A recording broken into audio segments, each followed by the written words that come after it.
नगर निगम शिमला का चुनाव होना है और इससे जुड़ी एक बड़ी खबर है।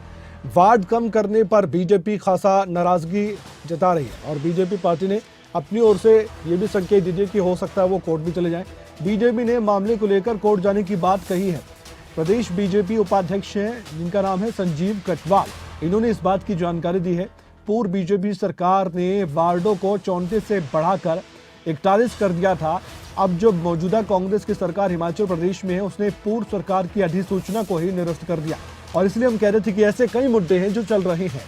बीजेपी का दावा है कि बीजेपी का मेयर बनेगा, डिप्टी मेयर बनेगा और अभी से ही ये सब कुछ दावे चल रहे हैं। लेकिन इसी बीच ये मुद्दा जरूर अब सुर्खियों में आ गया है कि वार्ड की संख्या क्यों कम की जा रही है। इसी पर ज्यादा चर्चा के लिए और समझने के लिए इस पूरी खबर को हमारे साथ हमारे ब्यूरो जुड़ चुके हैं प्रदीप ठाकुर, उनसे हम चर्चा करेंगे। प्रदीप, ये पूरा मसला क्या है, एक बार दर्शकों की जानकारी के लिए बताइए। पहले की सरकार ने फैसला किया कि जो वार्ड की संख्या है वो ज्यादा कर दी जाए, अब सुखो सरकार उसे दोबारा कम कर रही है, उतना ही कर रही है। जो नोटिफिकेशन जारी हुआ था उसे निरस्त किया जा रहा है। इस पर राजनीति क्यों?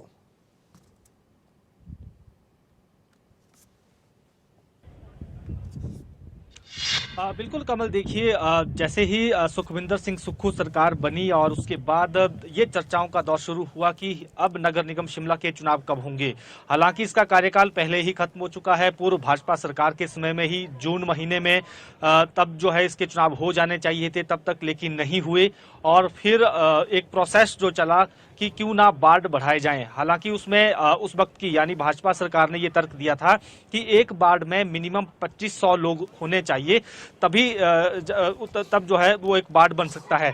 यहाँ की जनसंख्या ज्यादा हो गई थी, इसलिए 7 और अतिरिक्त वार्ड बनाए गए। कुछ वार्डों को तोड़ा गया, कुछ की नई बाउंड्री बनी और फिर ये पूरा का मामला हाईकोर्ट में चला गया। कांग्रेस की ही एक उस वक्त की पार्षद और कांग्रेस के ही कुछ नेताओं ने हाईकोर्ट में केस किया था और फिर जो है ये मामला चलता रहा। लेकिन इस बीच हम कह सकते हैं कि विधानसभा के चुनाव आ गए थे और यहाँ पर प्रशासक नियुक्त करना पड़ा। डीसी शिमला के पास इस वक्त नगर निगम शिमला की बतौर प्रशासक कमान है। लेकिन जैसे ही कांग्रेस पार्टी सत्ता में आती है और उस वक्त के यानी 34 से वार्ड बढ़ाकर 41 किए गए थे, बाकायदा विधानसभा में उसका विधेयक भी पारित हुआ है। लेकिन अब जो नोटिफिकेशन हुई थी उसको निरस्त किया है वर्तमान कांग्रेस सरकार ने और ये तर्क दिया है कि ये बेवजह बनाए गए हैं ये वार्ड और इसको ये वार्ड नहीं बनने चाहिए थे और जो पूर्व में 34 संख्या है या शिमला के नगर निगम के वार्डों की वो संख्या ही बरकरार रहेगी और उसमें ही चुनाव होंगे। ये जो नोटिफिकेशन रद्द हुई है उसके खिलाफ अब भाजपा हाईकोर्ट जाने वाली है। हालांकि राज्य चुनाव आयोग जो नगर निगम के चुनाव करवाता है, पंचायती राज संस्थाओं के चुनाव करवाता है, उसकी तरफ से एक शेड्यूल जारी किया गया है। उसमें 31 मार्च तक अंतिम प्रकाशन होना है मतदाता सूचियों का और उससे पहले प्रशासन की तरफ से रोस्टर भी जारी किए जाने हैं कि कौन वार्ड रिजर्व रहेगा, महिला के लिए रहेगा, एससी के लिए रहेगा, एसटी के लिए रहेगा, क्या इसका प्रोसेस रहेगा, उसका रोस्टर अभी पहले जारी होना है। लेकिन जो अंतिम प्रकाशन है वोटर लिस्ट का वो 31 मार्च का होना है। तो मोटा मोटा ये मानकर चल सकते हैं कि अप्रैल महीने में कभी भी चुनावों की घोषणा हो सकती है। लेकिन भाजपा ने ये तय किया है कि उससे पहले हम हाईकोर्ट जाएंगे और ये वहां पर अपील करेंगे, वहां पर दलील दी जाएगी कि पूर्व में जो 41 वार्ड किए गए थे, नियमों के तहत जो हमने वार्ड किए थे उनको बरकरार रखा जाए और उन्हीं 41 वार्डों के चुनाव होने चाहिए, यानी उन्हीं 41 वार्डों में जो है पार्षद चुनकर आने चाहिए। तो ये कुल मिलाकर ये पूरा प्रकरण है ये नगर निगम शिमला का। हालांकि चुनाव काफी डिले हुए हैं, पिछले साल ही ये जून महीने में हो जाने चाहिए थे, कार्यकाल खत्म हो चुका है और अब लोगों को, शिमला के लोगों को इस वक्त मेयर, डिप्टी मेयर और अपने पार्षद की जरूरत है, क्योंकि जो मेयर डिप्टी मेयर भाजपा के थे, यहाँ पर भाजपा शासित ये नगर निगम था, उनका कार्यकाल पहले ही खत्म हो चुका है।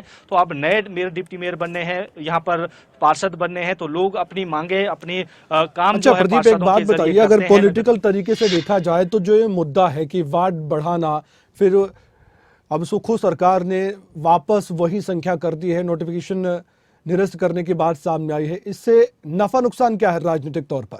अगर वार्ड ज्यादा होते हैं तो किससे नफा नुकसान, फायदा नुकसान, और जब कम होते हैं उतनी संख्या होती है तो फिर इस सूरत में किस तरह पॉलिटिकल माइलेज किसी पार्टी को मिल सकती है?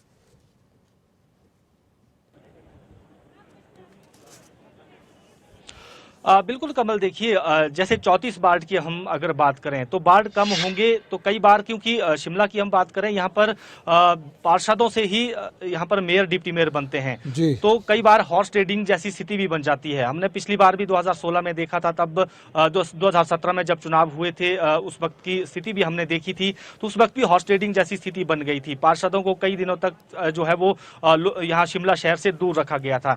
यानी ऐसी स्थिति कई बार राजनीतिक दलों के लिए बन जाती है कि 2-3 पार्षदों की जरूरत पड़ती है। शिमला 34 वार्डों का अब तक जो हम संख्या बल कह सकते हैं, 34 वार्ड है यहाँ पर, तो जी। आपको 18 सीटें कम से कम यहाँ पर चाहिए पार्षदों की, तब आपका मेयर डिप्टी मेयर बन सकता है। ठीक कई है। बार 1-2 पार्षद की जरूरत पड़ती है तो फिर दूसरे खेमे से पार्षदों को खींचा जाता है। बिल्कुल। ये भी एक प्रोसेस रहता है। कोई निर्दलीय पार्षद उठा है, उसको अपने खेमे में शामिल करने की कोशिश होती है। लेकिन जी। जब 41 वार्ड होंगे, ये माना गया है, राजनीतिक तौर पर ये माना जा रहा था शिमला में कि उस वक्त भाजपा की संभवतः ये कोशिश रही होगी कि छोटा वार्ड होगा तो प्रचार करना आसान होगा, 1 to 1 बातचीत करने लोगों तक आसान होगी। 2500 का जब वार्ड होगा कोई, तो वहां पर आसानी से आप पहुंच सकते हैं और अपनी बात उनसे कह सकते हैं, मनवा सकते हैं, वोटर को अपने पक्ष में कर सकते हैं। तो संभवतः ये कोशिश उस वक्त भाजपा की रही होगी। ठीक है। लेकिन अभी क्योंकि कांग्रेस सरकार है, तो कांग्रेस की हम सरकार की बात करें, मुख्यमंत्री खुद शिमला नगर निगम शिमला के पार्षद खुद रह चुके हैं पूर्व, जी। यहाँ यहीं से जी। उनकी पॉलिटिक्स शुरू हुई है। तो वो शिमला को बहुत करीबी से जानते हैं, तो संभवतः उनको लगा होगा कि इतने ज्यादा वार्डों की जरूरत नहीं है, कम वार्ड किए जाएं। जी, बहुत बहुत धन्यवाद। आपने विस्तार से इस पूरे मामले को समझाया भी और ये भी बताया कि इसके मायने क्या है अगर कम वार्ड होते हैं और ज्यादा पूर्व की सरकार ने क्यों किए थे।